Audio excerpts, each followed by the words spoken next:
Pertempuran di jalur Gaza terus memanas, jet tempur Israel menargetkan kantong-kantong Hamas di wilayah tersebut. Warga Gaza kian terjepit sejak ultimatum Israel agar wilayah Gaza dikosongkan akhir pekan lalu. Menteri Pertahanan Israel Yoav Gallant meminta 1,1 juta warga Palestina yang ada di Gaza untuk keluar dari wilayah itu.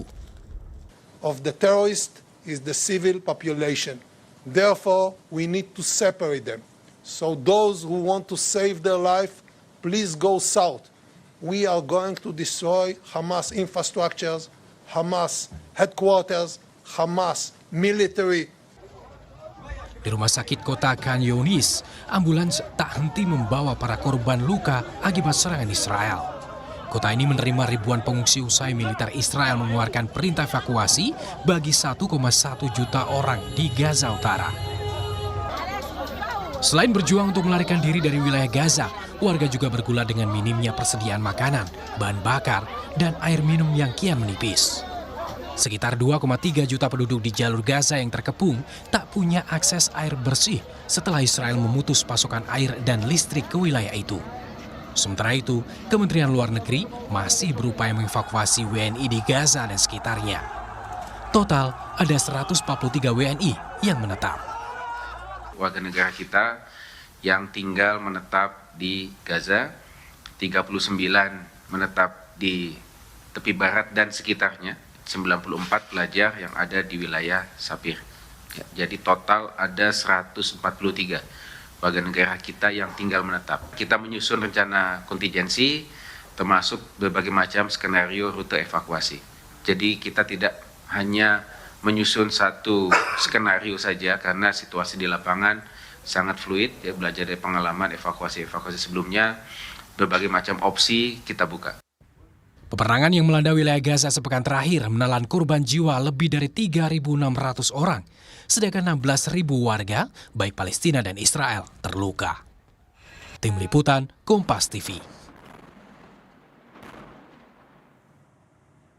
Upaya evakuasi Kementerian Luar Negeri digencarkan dengan bantuan KBRI di 3 wilayah terdekat wilayah konflik. Bagaimana proses evakuasi hingga saat ini? Kita akan berbincang dengan Direktur Perlindungan WNI Kementerian Luar Negeri, Yuda Nugraha. Selamat malam, Pak Yuda. Selamat malam, Mbak Friska. Sejauh ini, Pak Yuda, bagaimana upaya evakuasi WNI di Gaza maupun Israel? Sudah berapa WNI yang dievakuasi sampai malam ini? Ya, terima kasih Mbak Friska, dapat kami update bahwa alhamdulillah 4 warga negara kita yang sebelumnya sudah kita evakuasi dari tepi barat pada tanggal 13 Oktober kemarin, alhamdulillah telah tiba di Jakarta siang tadi waktu setempat, waktu Jakarta, dan dalam keadaan selamat. Kami dapat sampaikan bahwa proses evakuasi dilakukan dan dikoordinasikan oleh KBRI Aman melalui jalur darat dari tepi barat menuju ke perbatasan yang ada di Jordan River Crossing. Kemudian dilanjutkan menuju ke Kota Aman. Di sana kemudian KBRI Aman memfasilitasi penginapan mereka selama semalam dan kemudian kita terbangkan ke Jakarta. Dan alhamdulillah siang tadi sudah tiba dengan selamat di Jakarta. Nah, dengan kepulangan 4 warga negara kita, maka dalam catatan kami saat ini terdapat 126 warga negara kita yang tinggal menetap di wilayah Israel dan 10 warga negara kita yang berada di Gaza. Oke, kalau dari ultimatum terakhir Israel kan meminta warga Gaza untuk segera mengevakuasi diri ke arah selatan. Kalau arah selatan ini tolong digambarkan, Pak Yuda, KBRI mana yang terdekat dan bagaimana skema evakuasinya? Ya, kami terus melakukan koordinasi intensif dengan KBRI Aman, KBRI Kairo, dan juga KBRI Beirut. Berbagai macam skenario rute evakuasi kita sudah susun, tentu dalam pelaksanaan di lapangan sangat tergantung dengan situasi yang ada, termasuk tentunya apakah ada jeda kemanusiaan ataukah tidak. Berbagai macam komunikasi intensif sudah kita lakukan ya, untuk memastikan bahwa ada jalur evakuasi yang aman. Bapak Presiden sebelumnya sudah menyatakan mendesak agar pertempuran kekerasan dapat dihentikan untuk mencegah jatuhnya korban lebih banyak. Dan kemudian Ibu Menteri Luar Negeri juga sudah menjalin komunikasi langsung dengan Presiden ACRC untuk mendorong ACRC dapat berperan menciptakan koridor kemanusiaan untuk jalur evakuasi yang aman. Ini terus kita lakukan hingga saat ini. Sejauh ini, Pak Yuda, apa saja kendala evakuasi?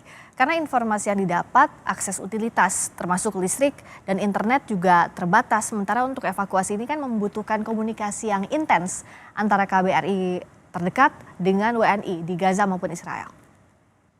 Benar Mbak Friska, jadi tantangan terbesar saat ini adalah situasi kondisi keamanan yang ada di Gaza utamanya.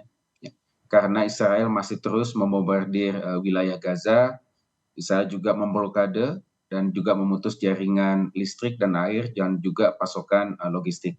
Namun hingga saat ini kami masih tetap dapat menjalin komunikasi dengan 10 warga negara kita yang ada di Gaza. Beberapa menit yang lalu kami juga terus menjalin komunikasi dan tidak ada WNI kita yang menjadi korban hingga saat ini. Namun tentu kewaspadaan terus kita lakukan dan kita terus dorong agar jeda kemanusiaan betul-betul dapat dilaksanakan untuk evakuasi aman warga negara kita. Bagaimana kondisinya di Gaza dari hasil komunikasi terakhir tadi, Pak Yuda? Ya, masih terus ada serangan-serangan udara yang dilakukan oleh Israel. Tercatat berdasarkan informasi yang dikumpulkan oleh KBRI Aman hingga saat ini ada 2.215 korban meninggal di wilayah Palestina, di sisi Palestina, dan sekitar 1.300 korban di sisi Israel. Nah, bagaimana kalau dari Kemenlu memantau kondisi WNI di sana? Karena untuk evakuasi, tolong dikoreksi jika salah, ini kan butuh kesediaan, artinya by consent. Nah, ini bagaimana untuk Kemenlu tetap memantau kondisi WNI baik itu di Israel maupun di Gaza? Ya, sebagaimana undang-undang diatur dalam Undang-Undang 37 tahun 99 mengenai hubungan luar negeri, tugas negara adalah memindahkan, mengevakuasi warga negara kita dari lokasi berbahaya ke lokasi yang aman. Nah, dalam hal tersebut, kami sudah menyusun rencana kontingensi, kami telah membuat rute-rute dan persiapan evakuasi. Kami juga sudah mengadakan komunikasi intensif dengan seluruh warga negara kita yang ada di wilayah Palestina dan juga Israel. Awalnya totalnya ada 143 yang tinggal menetap di wilayah Palestina dan Israel. Dan kami sudah sampaikan rencana evakuasi yang sudah kita lakukan. Dan memang untuk wilayah yang di tepi barat hanya 4 yang memilih untuk evakuasi, dengan sisanya memutuskan untuk tetap tinggal di wilayah masing-masing. Sedangkan yang di Gaza ada 3 yang juga memilih untuk tetap tinggal di wilayah Gaza. Tentunya sebagaimana tadi Mbak Friska sampaikan, betul bahwa evakuasi sifatnya by consent. Tugas kami adalah menyampaikan update situasi dan juga resiko-resiko yang mungkin dihadapi ketika memilih untuk tetap tinggal. Namun kami sekali lagi menghargai pilihan mereka. Komunikasi tetap kita jalin hingga saat ini. Tapi selama ada ultimatum dari Israel terakhir, adakah target evakuasi ini sampai kapan ditargetkannya, atau mengikuti perkembangan kalaupun sewaktu-waktu ada WNI yang meminta untuk dievakuasi, KBRI tetap dalam situasi sedia yang terdekat dengan Gaza maupun Israel? Ya, untuk bisa melakukan proses evakuasi, sekali lagi kita perlu memastikan bahwa jalur evakuasi aman. Nah, untuk jalur evakuasi yang aman itu hanya bisa dilakukan ketika ada jeda kemanusiaan, ada cessation of hostilities, penghentian pertempuran antara kedua belah pihak. Kita tidak mungkin menggerakkan WNI kita di tengah-tengah pertempuran karena sangat-sangat berbahaya. Nah, terkait dengan pilihan, ya tentunya sekali lagi kami sudah menyampaikan berbagai macam risiko. Ya, ketika ada kesempatan, tentu itu yang akan kita dorong untuk dimanfaatkan, karena kita tidak pernah tahu situasi mendatang, apakah kita memiliki kesempatan lebih lanjut untuk evakuasi atau tidak. Tentu ini yang kita harapkan, semoga semuanya berjalan dengan baik, diberikan keselamatan untuk WNI kita. Tapi sejauh ini Pak Yuda, untuk kebutuhan logistik misalnya, apakah dipantau secara berkala? Misalnya selain WNI yang memberitahukan terlebih dahulu ke KBRI, ataupun sebaliknya KBRI memantau bagaimana situasi logistik di sana. Karena kan terakhir perkembangan situasi di sana juga logistik sudah mulai menipis. Karena jalur-jalur logistik juga sudah dijaga, tidak bisa dilalui untuk yang memberikan bantuan ke Gaza terutama. Ya, Betul Mbak Friska, kita bedakan antara dua wilayah. Untuk yang tepi barat dan wilayah-wilayah sekitarnya di sisi Israel, kami pantau memang situasinya lebih aman, ya, logistik juga masih tersedia. Yang paling mengkhawatirkan memang yang di jalur Gaza, karena tadi Israel sudah melakukan blokade, menutup jalur pasokan pangan dan juga memutus jalur listrik dan juga air. Kami terus memantau dan berkomunikasi dengan 10 warga negara kita. 3 warga negara kita tinggal di Rumah Sakit Indonesia, pasokannya relatif aman. Dan kemudian sisanya warga negara kita adalah berasal dari 2 keluarga Indonesia. Dan mereka juga sudah memiliki pasokan bahan yang cukup ke depannya. Namun tentu sekali lagi semakin cepat kita bisa mengevakuasi mereka akan semakin baik. Kita terus lakukan koordinasi intensif dengan berbagai macam pihak.